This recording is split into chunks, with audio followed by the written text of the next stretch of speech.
Captain Jake Morrison stood on the bridge of the New Horizon, watching the stars drift past through the main viewing window. The ship had been traveling through deep space for 3 months now, exploring new worlds for the human colonies. Jake was proud of his crew and his ship. They had discovered 2 new planets that could support human life, and the mission was going well. "Captain, we're picking up something on long-range sensors," said Lieutenant Dan Miller from his position at the communications station. His voice carried a note of concern that made Jake turn around immediately. "What kind of something?" Jake asked, walking over to Dan's station. The young officer was one of the best communication specialists in the fleet, and he rarely sounded worried without good reason. "It's big, sir. Really big. Multiple ships, moving in formation. They're heading straight for us," Don replied, his fingers dancing across his control panel. "I'm reading at least 50 vessels, possibly more, Dr. Lisa Grant looked up from her science station, her face pale. "Captain, those energy signatures. I've seen them before in the database. Those are Vexter ships." A chill ran down Jake's spine. Every human in space knew about the Vexter Empire. They were one of the oldest and most powerful alien races in the galaxy. For over 3,000 years, they had controlled this part of space with an iron fist. Their military had never lost a major battle, and they were known for their pride and their cruelty to those they considered weak. "How long until they reach us?" Jake asked, trying to keep his voice calm. His crew was looking at him, and he could see the fear in their eyes. The New Horizon was a good ship, but it was built for exploration, not fighting. Against 50 Vexta warships, they wouldn't stand a chance. At their current speed, about 20 minutes, Dan answered. "Can we outrun them?" Chief Engineer Amy Rodriguez shook her head from her station. "Not a chance, Captain. Our engines are good, but theirs are better. And with that many ships, they can cut off any escape route we might try." Jake nodded grimly. He had been afraid of that answer. "All right, people. We're not running, and we're certainly not fighting. That means we're going to have to talk our way out of this one." He looked around at his senior staff. "Any suggestions?" Commander Ben Taylor, his tactical officer, spoke up. "We could try hailing them first. Show them we're peaceful. Maybe they'll let us go if we explain we're just explorers." "The Vextar don't have a reputation for being understanding," Lisa said quietly. "According to the records, they consider most other species to be inferior. They've conquered dozens of worlds and enslaved entire civilizations." "Well, we have to try something," Jake said. "Dan, open a communication channel. Let's see what they want." The main screen flickered to life, showing the approaching Vextar fleet. The ships were massive and dark, covered in weapon systems and armor plating. They looked like they had been designed for one purpose only, war. A few minutes later, the screen changed to show the bridge of the lead Vexter ship. The alien who appeared was tall and reptilian, with scales that seemed to shift between green and gold in the light. His eyes were cold and calculating, and when he spoke, his voice carried the authority of someone who was used to being obeyed, without question. "I am Admiral Kethfer of the Vexter Imperial Fleet," the alien said. "You are trespassing in our territory, humans. State your business here." Jake stepped forward, making sure he appeared calm and respectful. "Admiral, I am Captain Jake Morrison of the human exploration vessel, New Horizon. We are on a peaceful mission to explore and map this region of space. We had no intention of trespassing and will gladly leave your territory immediately, Admiral." Kethver's expression didn't change. "Humans," he said, as if the word tasted bad in his mouth. "Yes, we know of your species. You are new to the galaxy, are you not? Only 50% of your years since you joined the Galactic Council." "That's correct, Admiral. We're still learning about the galaxy and its inhabitants." "Indeed, you are." Keth leaned back in his chair, and Jake could see what might have been amusement in the alien's cold eyes. "Tell me, Captain Morrison, Do you believe your species deserves its place among the civilized races of the galaxy? The question caught Jake off guard. It seemed like a strange thing to ask, and he wasn't sure how to answer. I believe all species have the right to explore and grow, Admiral. Humanity is young, but we're eager to learn and contribute to galactic society. Contribute, Kethver repeated, and this time Jake was sure he heard amusement in the alien's voice. How interesting. And what, exactly, do you think humans can contribute? You have no great military victories.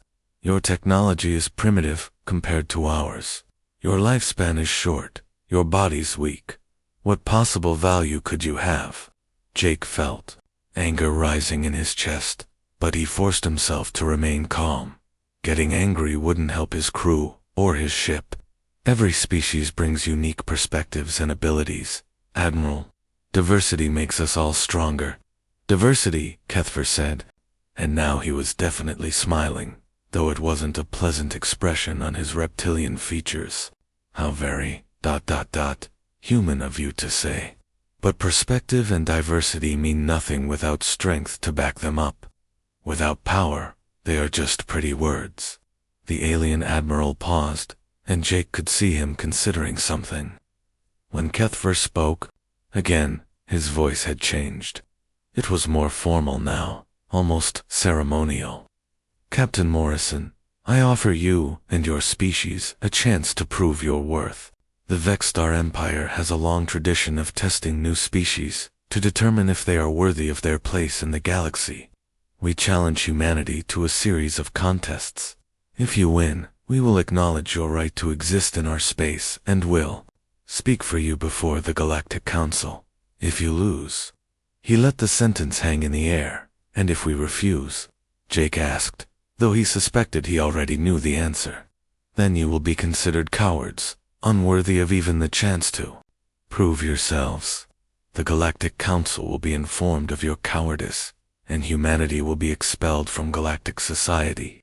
Your colonies will be left to fend for themselves, cut off from all trade and contact with other worlds. Jake's mind raced. This was clearly a trap of some kind. The Vexter wouldn't make this offer unless they were confident they would win. But what choice did he have?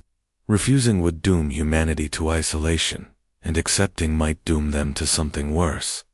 He looked back at his crew. Lisa was staring at her console, probably already running calculations and searching through databases. Ben was watching the tactical display, his expression grim. Amy was checking the ship's systems, making sure everything was ready for whatever came next. Dan was monitoring all communications, ready to record everything that happened. These people trusted him to make the right decision. More than that, the future of humanity might depend on what he said next. Jake turned back to face Admiral Kethver. What kind of contests are you proposing, Admiral? The alien's smile grew wider. 5 challenges, Captain. Military strategy, technological innovation, physical prowess, mental ability, and leadership under pressure. Each contest will test a different aspect of your species' capabilities. Win 3 out of 5, and humanity earns our respect. Lose, and well, we shall see, and these contests will be fair, judged impartially. Of course, Kethver said smoothly. The ancient Zephyr race will oversee the challenges at their neutral station. They have been arbiters of such contests for thousands of years. Their judgment is beyond question. Jake nodded slowly. He didn't trust the Vexstar Admiral for a second, but he couldn't see any alternative. I accept your challenge, Admiral. When and where? Kepler Station, in 7 of your days. Bring your best, Captain Morrison. You will need them. The screen went dark, leaving Jake and his crew alone on the bridge. For a long moment, nobody spoke. Finally, Lisa broke the silence. Captain, I've been reviewing the historical records of Vexstar challenges. The results are, not encouraging. How not encouraging? Jake asked. In the last 1,000 years, they've issued similar challenges to 47 different species. 46 of those species lost and were subsequently conquered. Kepler's station hung in space like a massive metal flower, its arms reaching out in all directions. The ancient structure had been built by the Zephyr thousands of years ago as a neutral meeting place for different alien races.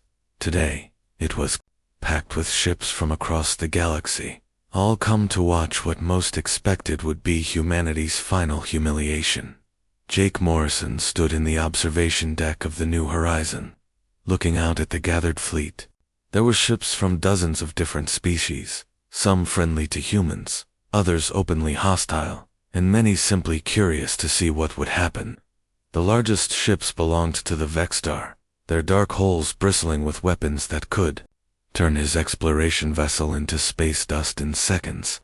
"Nervous, Captain?" asked Dr. Lisa Grant as she joined him at the window. "Terrified," Jake admitted quietly, "but we've come too far to back down now." Over the past week, they had prepared as best they could. Lisa had studied every piece of information about previous Vexstar challenges, looking for patterns and weaknesses. Ben Taylor had run countless tactical simulations, trying to prepare for military scenarios they might face. Amy Rodriguez had worked around the clock to make sure their equipment was in perfect condition. Dan Miller had practiced with alien communication systems, making sure he could interface with any technology they might encounter. But Jake knew that preparation could only take them so far. The Vexstar had been doing this for centuries, and they had never lost. "Captain Morrison, please report to the docking bay," came Dan's voice over the communication system. "The Zephyr representatives are here to escort us to the station." The Zephyr were tall, thin aliens, with pale blue skin and large, dark eyes. They moved with a fluid grace that made them seem almost like they were floating rather than walking. They spoke in soft melodic voices, and were known throughout the galaxy for their supposed fairness and wisdom. "Welcome, humans," said the lead, Zephyr, whose name was apparently unpronounceable by human tongues. "I am the overseer of these challenges. I will ensure that all contests are conducted according to ancient tradition and cosmic law." Jake nodded respectfully. "Thank you, Overseer. We appreciate your impartiality in these matters." The Zephyr's large eyes seemed to study Jake for a moment. "The challenges will begin immediately. The first contest is military strategy. Please, follow me." They were led through the station's corridors to a vast chamber filled with holographic displays and control panels.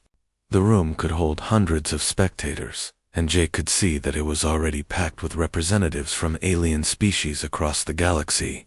Many of them were pointing and whispering as the humans entered. Admiral Kethfer was waiting for them, his golden scales gleaming under the chamber's lights.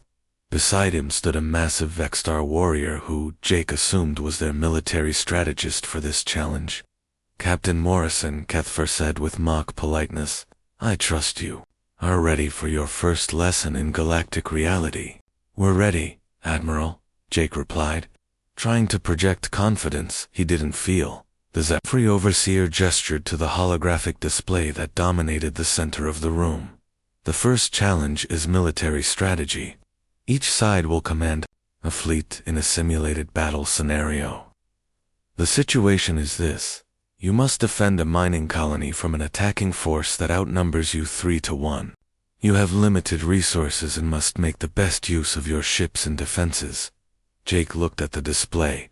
The scenario was indeed challenging. The colony was positioned in an asteroid field, with only a small defensive fleet to protect it.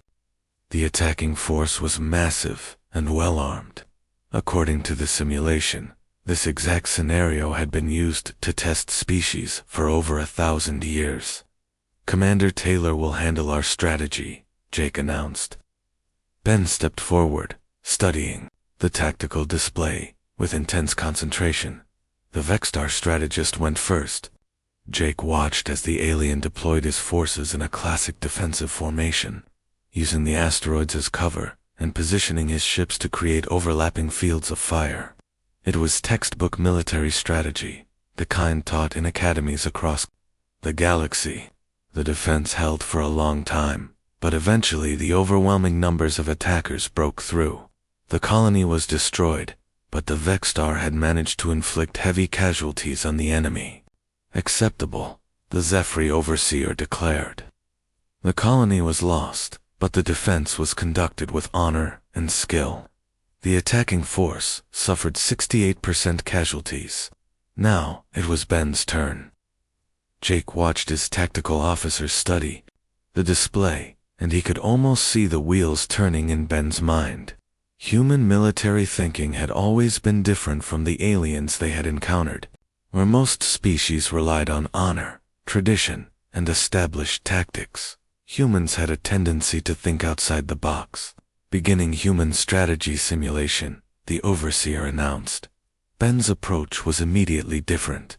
Instead of setting up a traditional defensive line, he scattered his ships throughout the asteroid field in what looked like random positions. The alien spectators began to murmur among themselves. Some were clearly confused. Others seemed amused by what they saw as amateur tactics. But as the simulation progressed, Ben's strategy became clear. He wasn't trying to stop the attacking fleet head-on. Instead, he was using guerrilla tactics. Hit-and-run attacks that struck at the enemy's supply lines and communication networks. His ships would appear from behind asteroids, strike quickly, and then disappear before the enemy could respond. The attacking fleet found itself fighting an enemy that seemed to be everywhere and nowhere at once. Every time they moved to attack one position, they found it empty, only to be struck from a completely different direction. Ben's forces were slowly bleeding the enemy dry, taking out their support ships and leaving their main battle fleet without fuel, ammunition, or communication. "What is this?" Kethver demanded, his voice rising in anger. "This is not honorable combat. This is cowardice. This is strategy," Ben replied calmly, never taking his eyes off the display. "The goal is to protect the colony, not to fight with honor." The simulation continued. The attacking fleet, now cut off from their support systems, found themselves trapped in the asteroid field. Ben had used their superior numbers against them, turning the asteroids into a maze where larger ships couldn't maneuver effectively. His smaller, more agile vessels picked off the enemy ships one by one. When the simulation ended, the colony was intact, and the attacking fleet was completely destroyed. Ben had achieved a total victory, with minimal losses on his side. The chamber fell silent. Jake could see shock on the faces of the alien spectators. Many of them had probably never seen anything like Ben's unconventional tactics. "Impossible," Kethver whispered. "The attacking fleet had overwhelming superiority. How did they lose?" "They lost because they fought the way you expected them to fight," Ben explained. "They used traditional tactics against an unconventional enemy. In human military history, we call this asymmetric warfare. When you can't match your enemy's strength, you don't fight them on their terms. You change the rules of the game." The Zephyr Overseer studied the results for a long moment. "The human strategy is ... unprecedented." The colony was successfully defended with enemy casualties at 96%. This is the most decisive victory in the history of this simulation. Jake felt a surge of pride in his tactical officer, but he could also see the anger building in Admiral Kethver's eyes. The Vexstar leader clearly hadn't expected the humans to win the first challenge, let alone win it so completely. "Luck," Kethver declared loudly. "Nothing more than luck and trickery. The next challenge will show the true measure of your species." "The second challenge is technological innovation," the Overseer announced. The holographic display changed to show a dying planet, its surface scarred by geological upheavals, and its atmosphere slowly leaking into space. The scenario is this: a planet with 2 billion inhabitants is facing ecological collapse. The planet's core has become unstable, causing massive earthquakes and volcanic eruptions. The atmosphere is being stripped away by solar winds because the magnetic field is weakening. You must devise a technological solution to save this world and its people. Jake looked at Amy Rodriguez, his chief engineer. This was her area of expertise. Amy stepped forward to study the planetary data, her mind already working on the problem. The Vexstar went first again. Their solution was elegant and sophisticated, involving the construction of massive atmospheric processors and artificial magnetic field generators. It was advanced technology that would take decades to implement and would require ongoing maintenance by a technological civilization. It would work, but it would be expensive and would make the planet dependent on outside support forever. A solid solution, the overseer judged. The planet would be saved, though at considerable cost and with ongoing technological dependence. Now it was Amy's turn. She had been studying the planetary data while the Vexstar presented their solution, and Jake could see she had something in mind. The problem isn't just the unstable core, Amy explained as she began inputting her solution into the simulation. The instability is actually the key to solving the planet's problems. Instead of fighting the geological activity, we use it. Her solution was radical. Instead of trying to stabilize the planet's core, she proposed a network of deep core taps that would harness the geological instability as an energy source. The massive amounts of power generated could be used to maintain artificial magnetic fields and atmospheric processors. But more than that, the controlled release of core pressure would actually help stabilize the planet over time. This is genius, Dr. Grant whispered to Jake as she watched Amy's presentation. She's turning the planet's biggest problem into its greatest asset. The simulation showed Amy's solution in action. The core taps not only provided unlimited clean energy, but actually began to stabilize the planet's geological activity. The controlled venting prevented massive eruptions while generating enough power to maintain the atmosphere and magnetic field indefinitely. Best of all, the system would be self-sustaining, requiring minimal outside intervention. Remarkable, the overseer said, and for the first time, Jake heard genuine surprise in the Zephyrius voice. This solution not only saves the planet, but actually improves its long-term stability. The energy output would be sufficient to support a much larger population and industrial base. The alien spectators were buzzing with excitement. Even some of the species that had seemed hostile to humans were now looking at them with something like respect. Admiral Kethver's expression had grown darker. 2 victories mean nothing, he declared. The remaining challenges will reveal the truth about human weakness. But Jake could see doubt in the Vexstar Admiral's eyes. The humans had won 2 challenges that should have been impossible for them to win. They had used tactics and technologies that the aliens had never seen before, approaching problems from angles that no one had considered. As they prepared for the 3rd challenge, Jake felt a spark of hope. Maybe, just maybe, they actually had a chance to pull this off. Human ingenuity and adaptability might be enough to overcome thousands of years of Vexstar supremacy. The real test was just beginning. The 3rd challenge arena was unlike anything Jake Morrison had ever seen. The vast chamber had been transformed into what looked like an ancient gladiator ring, with raised platforms and viewing areas for the hundreds of alien spectators who had come to watch. The floor was covered with a strange, spongy material that would absorb impacts while still providing solid footing. Admiral Kethver stood at the edge of the arena, his golden scales reflecting the bright lights overhead. Beside him was the largest alien Jake had ever encountered. The Vexstar champion stood nearly 8 feet tall, with muscles that rippled beneath his scaled hide.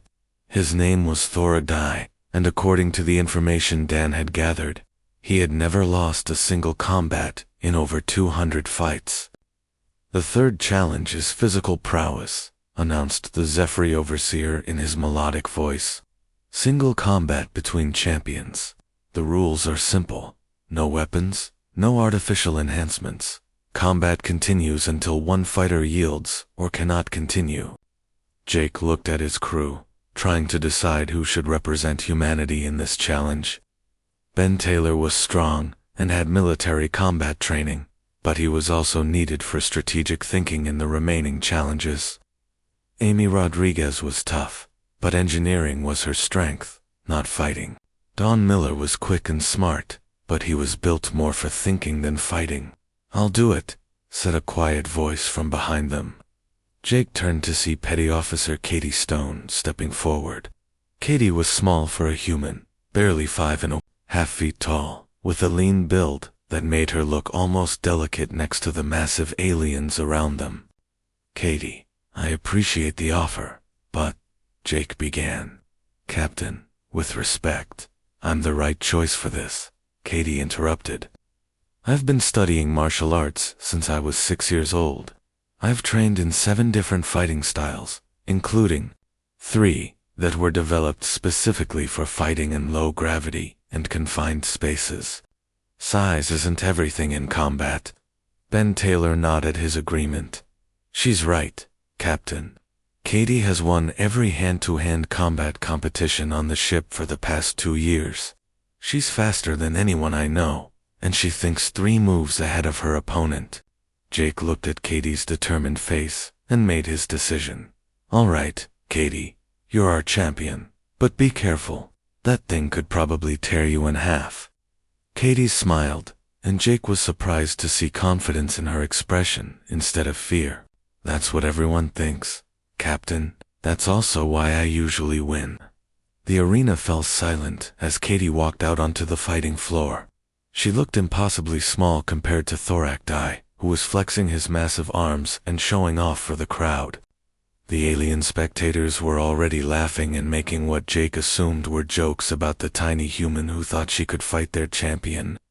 "This is amusing," Admiral Kethfer called out loudly enough for everyone to hear. "The humans send a child to fight our greatest warrior. Perhaps they have already accepted defeat." Katie ignored the insults and began her pre-fight routine, stretching and moving through a series of flowing motions that looked almost like a dance. Jake could see her studying her opponent, watching how he moved, looking for weaknesses and patterns. "Begin," called the overseer. Thorakdai charged forward immediately, trying to use his size and strength to overwhelm Katie before she could react. It was a reasonable strategy against most opponents. Unfortunately for him, Katie wasn't most opponents. As the massive alien rushed toward her, Katie simply wasn't there when he arrived. She had sidestepped at the last second, using Thorakdai's own momentum against him. The Vexstar champion stumbled forward, off balance, and Katie struck quickly at pressure points along his spine and legs. The attacks didn't seem to hurt Thorakdai much, but they served their purpose. Katie was mapping out her opponent's anatomy, learning where his joints and nerve clusters were located. Every culture developed differently, and what worked on humans might not work on aliens, but the basic principles of anatomy were usually similar. Thorakdai spun around, swinging his massive fist in a wide arc that would have crushed Katie's skull if it had connected. But again, Katie wasn't where he expected her to be. She had dropped low and swept his legs, using a technique that turned his own weight against him. The alien champion went down hard, but he rolled and came back up quickly. He was learning too, Jake realized. Thorakdai was no longer underestimating his small opponent. "Interesting," the overseer commented. "The human uses the Vexstar's strength as a weapon against him. This is not a common strategy." The fight continued, and Jake began to see Katie's plan. She wasn't trying to overpower her opponent. That would be impossible. Instead, she was fighting a war of attrition, using speed and precision to slowly wear down the larger fighter. Every time Thorakdai attacked, Katie redirected his force, making him work harder while expending minimal energy herself. The alien spectators had stopped laughing. They were watching the fight with growing amazement as the tiny human continued to avoid and counter everything their champion threw at her. Some of the attacks came so close that Jake found himself holding his breath. But Katie always seemed to be exactly where she needed to be. How is she doing that? Dr. Grant whispered. It's like she knows what he's going to do before he does it. She's reading his body language, Ben explained quietly. Every fighter has tells, small movements they make before they attack. Katie's trained to spot those patterns and react to them. Plus, she's making him angry, and angry fighters make mistakes. Ben was right. Thorak Dai was getting frustrated by his inability to land a solid hit on his elusive opponent. His attacks were becoming wilder and less controlled, each miss making him angrier and more careless. Katie struck again, this time targeting a cluster of nerves she had identified along Thorak Dai's neck. The alien stumbled, his left arm going temporarily numb. Before he could recover, Katie followed up with a series of rapid strikes to his joints and pressure points. What kind of fighting is this? Admiral Kethfer demanded angrily. This is not honorable combat. All forms of unarmed combat are permitted, the overseer replied calmly. The human fights within the rules. Thorak Dai was slowing down now. The constant movement and repeated attacks were taking their toll on his massive frame. Katie, meanwhile, seemed barely winded. She had been using her opponent's energy against him, making him do most of the work while she conserved her strength. The end came suddenly. Thorak Dai made one final, desperate charge, putting all his remaining strength into a tackle that would have crushed Katie against the arena wall. But Katie was ready for it. She dropped and rolled, using the alien's momentum to throw him over her shoulder in a perfect hip toss. Thorak Dai hit the arena wall with tremendous force and slumped to the ground, unconscious. The arena fell completely silent. Katie stood in the center of the fighting floor, breathing hard but still standing. She had done the impossible, defeated a champion who had never lost in over 2 centuries of fighting. Winner, humanity, the overseer announced, his voice carrying a note of amazement that made it clear even he hadn't expected this outcome. The alien spectators exploded into chatter, their voices rising in a dozen different languages as they tried to process what they had just witnessed. Jake could see shock, admiration, and in some cases fear in their expressions. Admiral Kethfer was livid. This proves nothing, he shouted. Trickery and luck. The mental challenge will show the true weakness of the human mind. But Jake could see that the Vexter Admiral's confidence was shaken. 3 challenges, 3 human victories. This wasn't going according to his plan. The 4th challenge took place in a different chamber, one filled with complex holographic displays and neural interface equipment. The test was described as a puzzle that had been used to evaluate alien intelligence for thousands of years. No species had ever solved it in less than 6 hours, and many had failed to solve it at all. Dr. Grant and Lieutenant Miller will handle this challenge, Jake announced. Lisa was their smartest scientist, and Dan had shown remarkable ability to understand alien thinking patterns through his communication work. The puzzle appeared on the main display, a 3-dimensional maze of interconnected symbols, mathematical equations, and what looked like fragments of alien language. It seemed to shift and change as they watched, with new elements appearing and disappearing according to some hidden logic. You have 8 hours to find the solution, the overseer explained. Previous attempts have taken between 6 and 12 hours for those species that succeeded. Lisa and Dan approached the problem from different angles. Lisa began analyzing the mathematical components, looking for patterns and relationships between the numbers and symbols. Dan focused on the linguistic elements, trying to understand the cultural context behind the puzzle's design. It's not just a logic puzzle, Dan said after an hour of study. There's something cultural embedded in it. The way these symbols are arranged, the linguistic patterns. It's not just about solving equations. It's about understanding the mindset of whoever created this test. Lisa nodded, her eyes never leaving the display. You're right. The mathematics are advanced, but they're not impossible. But every time I think I've found the pattern, it shifts. It's like the puzzle is responding to our approach. They worked together, combining Lisa's analytical skills with Dan's understanding of alien psychology. Slowly, they began to see the real challenge. The puzzle wasn't just testing intelligence, it was testing the ability to think like the aliens who had created it thousands of years ago. "I think I've got it," Lisa said after 3 hours. The puzzle isn't meant to be solved through pure logic. It's a test of empathy. You have to understand not just what the creators were thinking, but how they felt about the concepts they were testing. Dan's eyes lit up with understanding. It's a cultural intelligence test disguised as a logic puzzle. The solution isn't just mathematical, it's anthropological. Working together, they began to decode not just the symbols and equations, but the emotional and cultural context behind them. They approached the puzzle not as a mathematical problem to be solved, but as a window into the minds of an ancient alien civilization. The solution came to them in a flash of insight that seemed almost telepathic. The puzzle responded to their new approach, its shifting patterns suddenly snapping into place like pieces of a vast, cosmic jigsaw. "Solution confirmed," the overseer announced, his voice carrying unmistakable surprise. "Time, 3 hours, 14 minutes. This is the fastest solution in recorded history." The chamber erupted in amazed chatter from the alien spectators.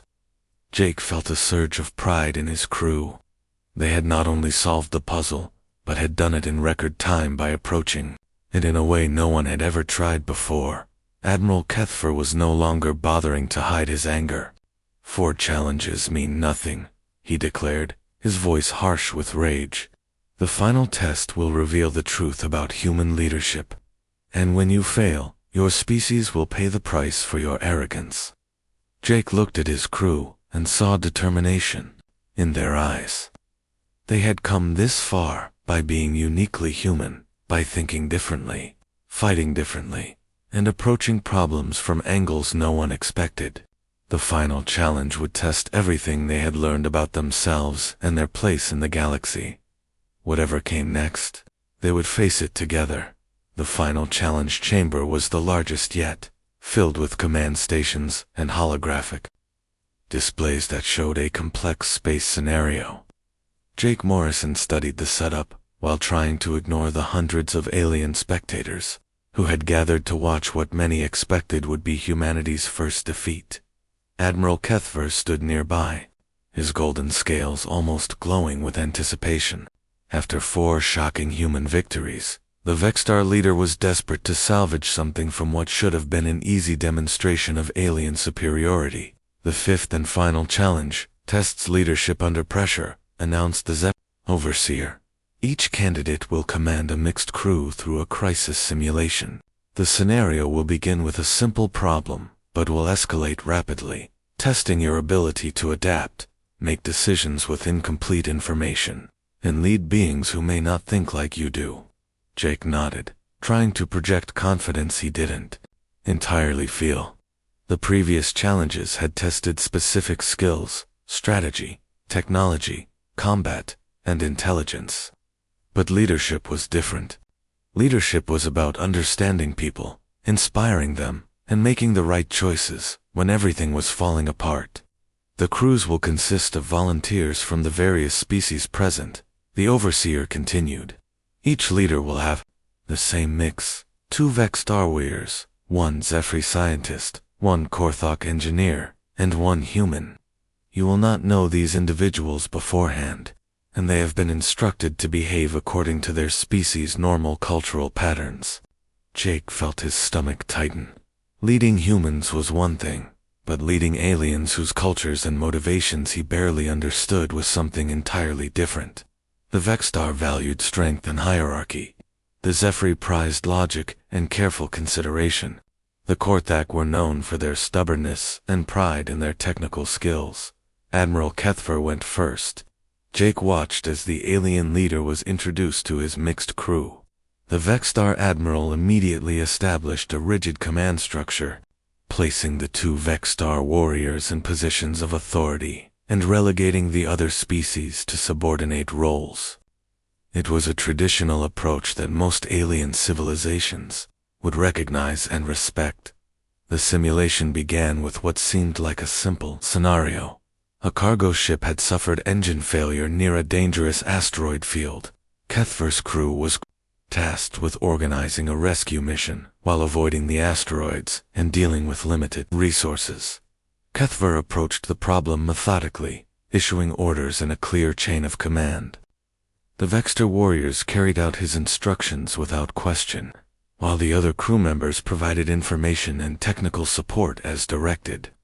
It was efficient and orderly, but as the simulation progressed, the scenario became more complex.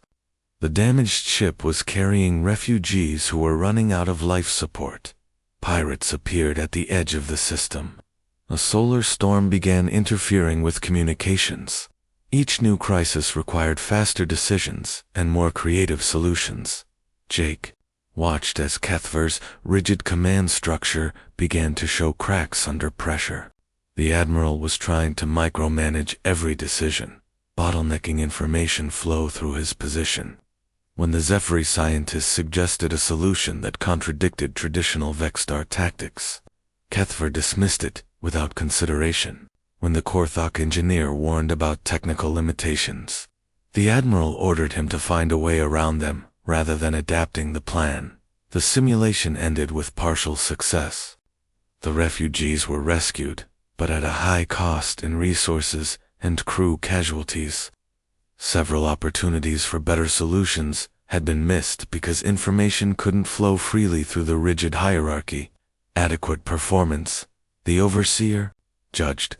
The primary objective was achieved, though casualties were higher than necessary and resources were not used efficiently. Now, it was Jake's turn. He was introduced to his crew, two Vextar warriors named Korvik and Thane, a Zephyri scientist called Vilith, a Korthok engineer named Grex, and Petty Officer Katie Stone, representing humanity. Jake looked at each of his new crew members, trying to read their expressions and attitudes. The Vextar warrior seemed suspicious and resentful, clearly expecting to be ordered around by someone they considered inferior. The Zephyri scientist appeared politely skeptical, as if he was willing to give Jake a chance but didn't expect much. The Korthok engineer looked openly hostile, his arms crossed, and his expression suggesting he thought this whole exercise was a waste of time. "All right, everyone," Jake said as the simulation began. "Before we start, I want to know what each of you is good at, not just your official job, but what you're really good at. What's your area of expertise?" The crew members exchanged glances, clearly not expecting this approach. Most alien leaders simply assigned roles based on species stereotypes and official positions. Korvik, one of the Vextar warriors, spoke first. "I am skilled in combat and tactics, as expected, but I also have experience with search and rescue operations in hostile environments. I have studied asteroid field navigation extensively," added Thane, the other Vextar. "It is, an interest of mine." Velith, the Zephyri scientist, seemed intrigued by Jake's approach. "My specialty is theoretical physics, but I have also studied xenobiology and multicultural psychology." Grex, the Korthok engineer, still looked skeptical, but answered anyway. "I can fix anything that uses power. I also know more about life support systems than anyone else on this station." Katie grinned. "You know what I can do, Captain. I'm good at adapting to unexpected situations." Jake nodded, filing away the information. Each crew member had skills, beyond their obvious roles, but they had probably never been asked about them by a leader before. The simulation began with the same basic scenario. A damaged cargo ship near an asteroid field, but instead of immediately issuing orders, Jake did something that shocked his crew and the watching spectators. "Okay, here's the situation," Jake said, bringing up the tactical display. "We've got a ship in trouble, refugees running out of air, and a bunch of dangerous rocks in the way. I need ideas. All of you. What are our options?" The crew members stared at him. This wasn't how command worked in their experience. Leaders were supposed to know the answers and give orders, not ask for input from subordinates. Come on, Jake encouraged. This isn't about rank or species. This is about saving lives. Thane, you said you know about asteroid navigation. What's our biggest challenge here? Thane looked surprised to be asked directly, but he responded. The asteroids are not the main problem, Commander. The issue is the electromagnetic interference from the asteroid metals. It will disrupt our sensors and communication systems. Good. Velith, is there a way around that interference? The Zephyr scientist considered the question carefully. Theoretical. Physics suggests that we could use quantum entanglement communication, but the equipment required would be ... extensive. What about a simpler solution? Jake asked. We don't need perfect communication, just enough to coordinate a rescue. Grex, the Korthok engineer, spoke up unexpectedly. Light signals. Simple optical communication. The asteroids cannot interfere. With direct line-of-sight laser communication. Excellent, Jake said enthusiastically. Now, Korvik, if we use optical signals and Thane guides us through the asteroid field, how would you set up the rescue operation? As the simulation progressed and new complications arose, Jake continued to use the same approach. Instead of trying to solve every problem himself, he acted as a coordinator, bringing together the best ideas from his diverse crew and helping them build on each other's suggestions. When pirates appeared, it was Korvik who suggested using the asteroids as cover, while Thane plotted a course that would give them tactical advantage. When the solar storm began interfering with their systems, Velith provided the theoretical framework, while Grex implemented the practical solutions. Katie coordinated the refugee evacuation, using her adaptability to handle the constant changes in the situation. Jake's role became less about giving orders and more about facilitating communication between crew members who might never have worked together before. He translated between different cultural approaches, helping the logical Zephyr understand the instinctive responses of the Vexter, and helping the proud Korthok share credit with others. This is unprecedented, murmured one of the alien spectators, loud enough for Jake to hear. The human is not commanding his crew. He is orchestrating them. The simulation grew more complex, throwing crisis after crisis at Jake's team. But instead of breaking down under pressure, the crew began working together more efficiently. They had learned to trust each other's expertise and to build on each other's ideas. The final crisis came when the rescue ship itself began to fail. Multiple system failures, limited time, and impossible choices. Jake gathered his crew around the central display and asked the question that would define everything that followed. All right, people. We've got more problems than solutions, and not enough time to solve them all. I don't know the answer to this one. What do you think we should do? For a moment, nobody spoke. Then Velith said quietly, in my culture, admitting ignorance is considered wisdom. A leader who pretends to know everything knows nothing. In mine, added Korvik, strength comes from the pack, not the individual wolf. Grex nodded slowly, and in mine, the best solutions come from combining different kinds of knowledge. Working together, the mixed crew found solutions that none of them could have discovered alone. They saved not only the refugees, but also minimized casualties and resource expenditure. They turned what should have been a disaster into a triumph through cooperation and shared expertise. When the simulation ended, the chamber was completely silent. Jake looked around at his crew, aliens who had started the exercise as skeptical strangers and had become a functioning team. Remarkable, the Zephyr overseer said finally. The human approach to leadership is ... unique, casualties, 0. Resource efficiency, optimal, mission success, complete.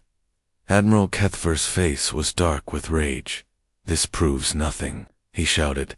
These challenges were supposed to demonstrate Vextar's superiority, not validate the fantasies of an inferior species. The Zephyr Overseer turned to face the angry Admiral, his large eyes unreadable. Admiral Kasfar? Are you suggesting that these challenges were not conducted fairly? I am saying that the results are unacceptable, Kethver snarled. The Vexstar Empire does not recognize the authority of these proceedings.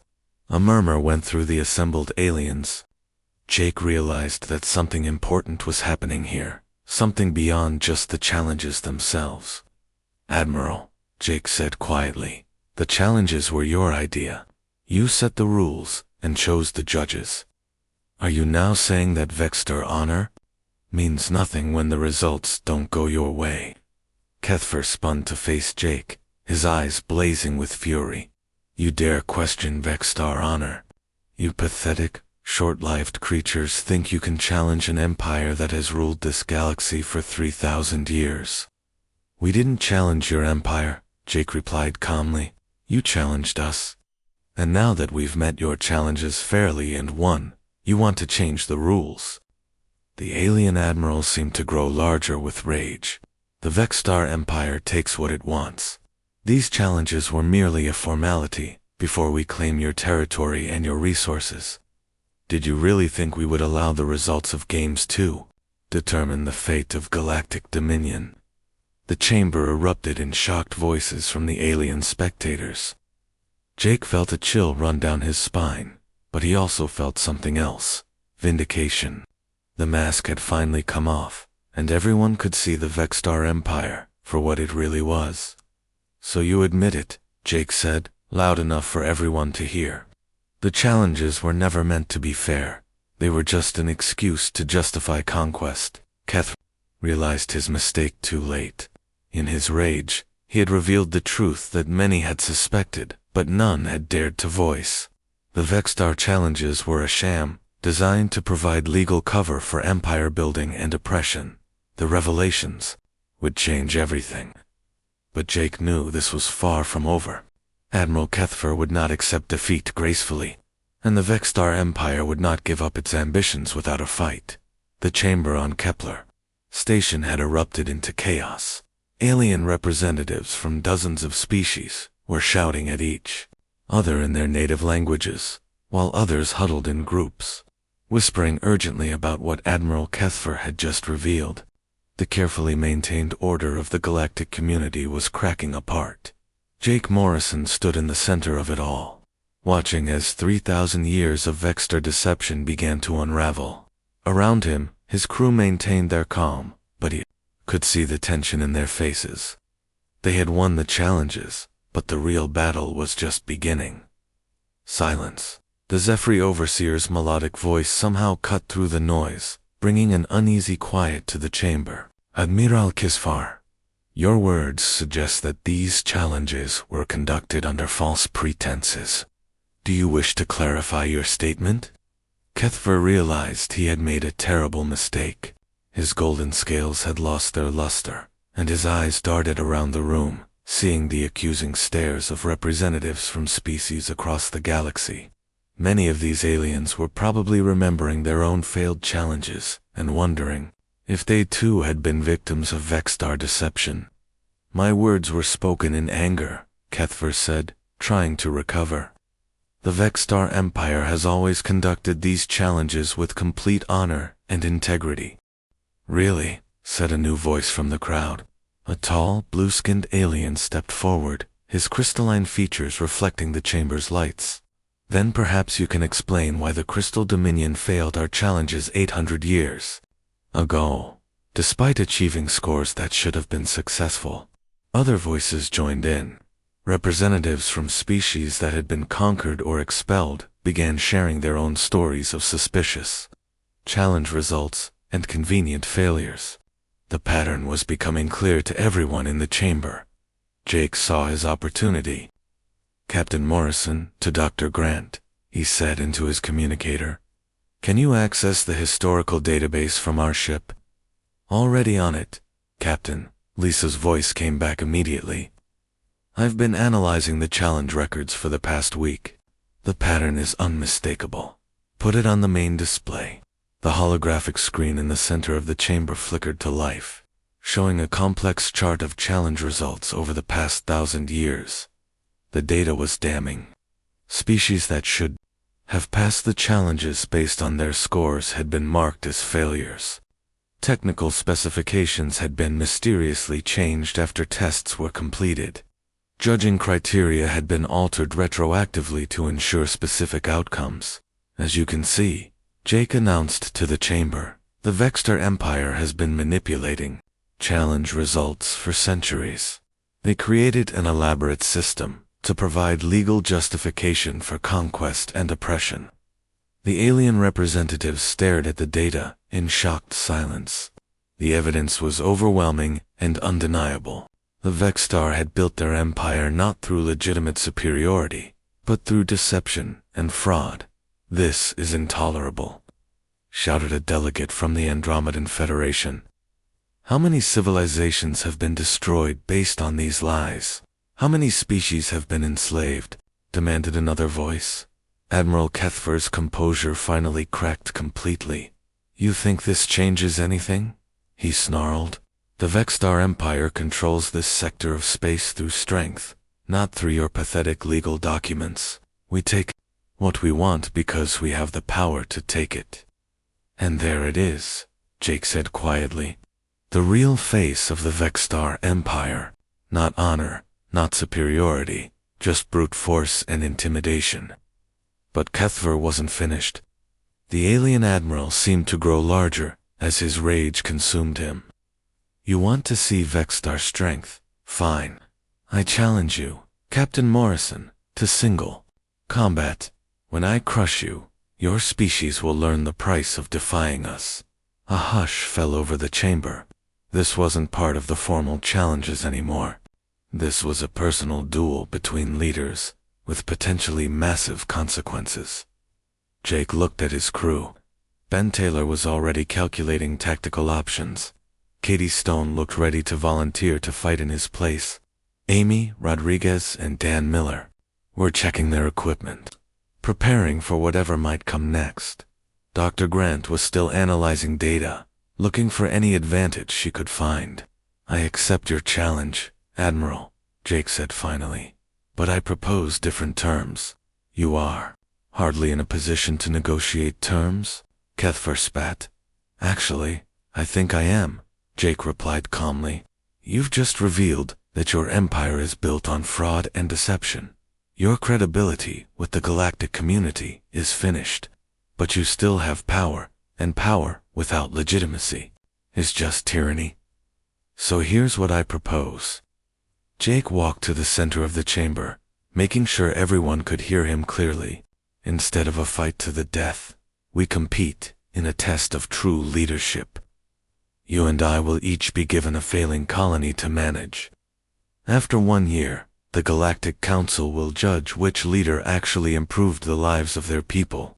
Real leadership, not just military strength." The chamber buzzed with interest. This was a completely new kind of challenge, one that would test actual governing ability rather than combat prowess. Kethfer hesitated. Jake could see the calculation in the alien's eyes. A year was a long time, and there would be opportunities to sabotage Jake's efforts or find other ways to ensure victory. "Agreed," Kethfer said finally. "But when you fail, Captain Morrison, your entire species will pay the price. The Vexter Empire will claim all human territory as compensation for this insult." "And when I succeed," Jake replied, "the Vexter Empire will release all species that were wrongly conquered through fraudulent challenges, and submit to oversight by the Galactic Council to ensure fair treatment of all civilizations." The stakes were enormous. Jake was essentially betting the future of humanity and dozens of other species on his ability to outgovern a tyrant. But he had seen something in the past week that gave him confidence. The Zephyri overseer nodded slowly. "The terms are acceptable. The Galactic Council will provide 2 failing colonies of equivalent condition and resources. Each leader will have 1 standard galactic year to demonstrate their effectiveness." 6 months later, Jake stood on the observation deck of the colony ship Endeavor, looking down at the world that had become his responsibility. New Athens had been failing when he arrived, its people divided by old conflicts and struggling with resource shortages. The previous Vexstar administrators had ruled through fear and strict rationing, which had only made the problems worse. Jake's approach had been completely different. Instead of imposing solutions from above, he had spent his first month just listening. He had held town meetings in every settlement, asking people what they needed most, and what ideas they had for solving their problems. The breakthrough had come when he realized that the colony's different ethnic groups had complementary skills and resources, but the previous administration had kept them separated to prevent unified resistance. Jake had begun facilitating cooperation between groups, helping them trade skills and resources in ways that benefited everyone. "Captain, we're receiving the quarterly report from Admiral Kethfer's colony," Dan Miller announced from the communication station. Jake reviewed the data with a mixture of satisfaction and sadness. Kethfer's colony was surviving, but barely. The Admiral had approached the challenge the same way he approached everything else, through rigid hierarchy and authoritarian control. Resources were distributed according to strict quotas. Dissent was suppressed. Efficiency was prioritized over human welfare. It was working, in a technical sense. The colony was meeting its basic survival requirements, but the people were miserable, and there was no growth or innovation. Kethfer was managing decline rather than creating improvement. New Athens, by contrast, was thriving. Not only had they solved their resource problems, but they had actually begun producing surplus goods for trade with other colonies. More importantly, the people were happy. They had hope for the future and pride in their accomplishments. "How do you do it, Captain?" asked one of the colony leaders during their weekly meeting. "How do you get people from completely different backgrounds to work together so well?" Jake smiled. "I learned something important during our challenges. With the best solutions come from combining different perspectives and skills. When you treat diversity as a strength instead of a problem, amazing things become possible." A year after the challenge began, representatives from across the galaxy gathered at Kepler Station once again. This time, they came not to watch a spectacle, but to witness the results of a genuine test of leadership. The data was clear and undeniable. New Athens had not only survived, but had become one of the most successful colonies in its sector. Population had grown, economic productivity had increased, and quality of life measurements had reached levels that most established worlds would envy. Kethfer's colony had also survived, but it remained exactly what it had been at the beginning, a struggling outpost with barely adequate resources and deeply unhappy inhabitants. "The judgment is clear," announced the Zephyr overseer.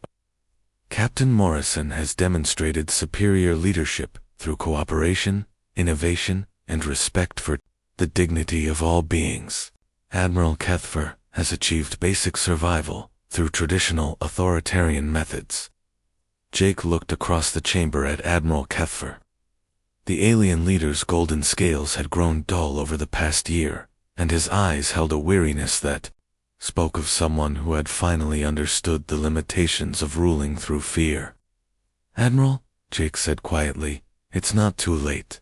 Your people can learn new ways of leading. The galaxy is big enough for all of us to succeed together." For a moment, Kethfer seemed to consider the offer. Then his old pride reasserted itself. "The Vexstar Empire will honor the terms of our agreement," he said stiffly. "But do not mistake this for friendship. Human, our species are too different ever to understand each other."